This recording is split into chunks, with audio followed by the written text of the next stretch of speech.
Hey there! Here are instructions on how to use Millersville's printing system. First, you'll want to go on Millersville's Print Anywhere website, and from there, you can log in with your Millersville credentials, and then you can upload a PDF of your document you want to be printed.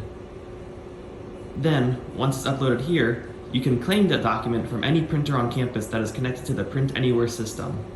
Just keep in mind that documents in this system will only print double-sided.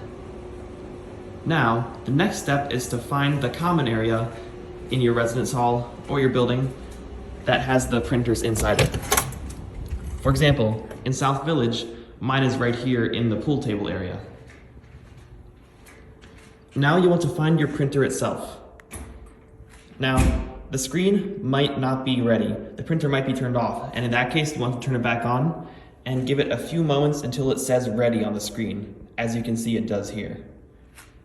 Now, other issues that might happen, it might not have paper inside, so you'll want to go here and look at the papers that they have sitting here and fill in the trays they have on the printer here.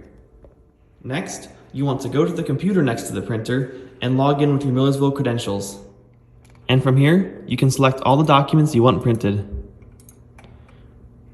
Note that each document has a dollar amount to it, and each student gets $15 of printing money per semester. So then press continue and pay and print. Now this print started up right away, but sometimes the printer will not start for a few minutes even, so be patient and the printer will eventually print your thing. And that's it.